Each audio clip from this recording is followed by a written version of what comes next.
हर खबर पर आपकी नजर बेताब समाचार। सर पहले तो अपना नाम बताइए sir. Jagdeep advocate, Karkardooma court. जी, किस पोस्ट के लिए कंटेस्ट कर रहे हैं सर आप? मैं प्रेसिडेंट के लिए कंटेस्ट कर रहा हूँ। तो आपके क्या क्या मुद्दे रहेंगे सर?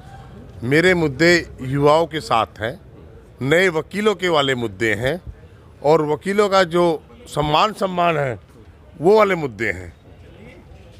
तो यहाँ पर लोग कहते हैं कि शाहदरा बार एसोसिएशन बहुत पुरानी बार है जी, लेकिन वकीलों की प्रॉब्लम आज तक सोल्व नहीं हो पाई, इसका क्या कारण मानते हैं? देखिए, कहना गलत है कि वकीलों की प्रॉब्लम सॉल्व नहीं हो पाई।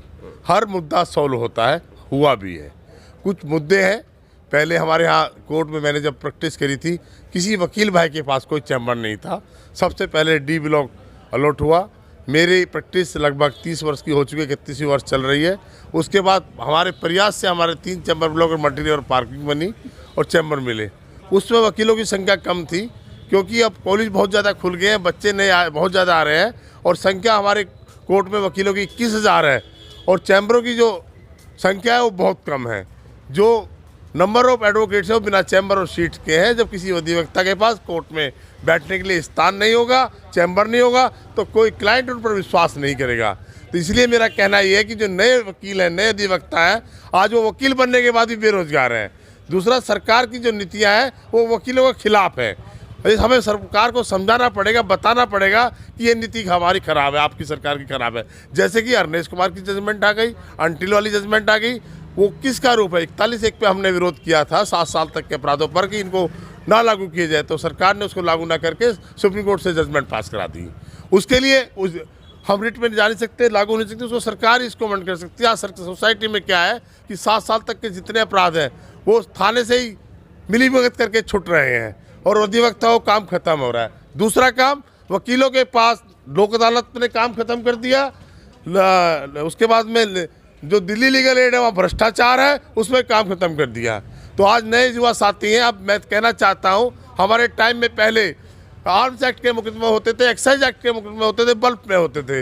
हर युवा साथी के साथ बहुत सारा काम आता था और 2 बजे का मिसलेनियस वर्क होता था जिससे हमारे नए युवा साथी पैसे कमा के ले जाते थे। आज हमारे युवा साथी खाली जेब आते हैं और खाली जेब जाते हैं, नंबर ऑफ पर्सन, जिसका हमारी बार एसोसिएशन और हमारे नेता, हमारी सरकार कुछ नहीं सोच रही है। हम उस पर कार्य करेंगे, ये हमारा कहना है।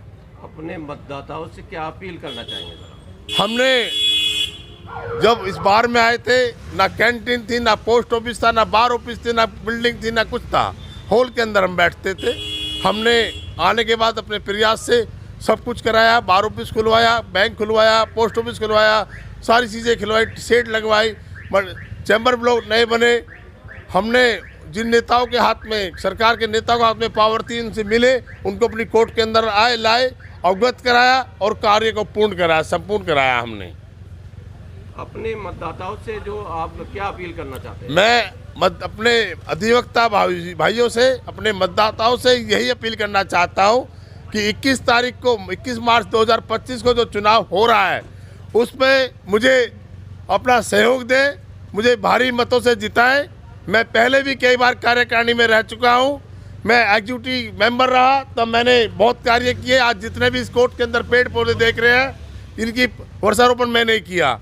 मैं ये अपील करना चाहता हूं कि मुझे, जब मैं पहले सीनियर वाइस प्रेसिडेंट रहा तो मैंने बहुत कार्य किया। सारे युवा साथी जानते हैं इस बात को, मैं काम करने में सक्षम हूँ और कार्य करता हूँ। और इसलिए मैं कहना चाहता हूँ अपने अधिवक्ता भाइयों और बहनों से कि 21 तारीख को मुझे वोट देकर भारी मतों से विजयी करें ताकि मैं उनके प्यार का हिस्सा बन सकूं। धन्यवाद।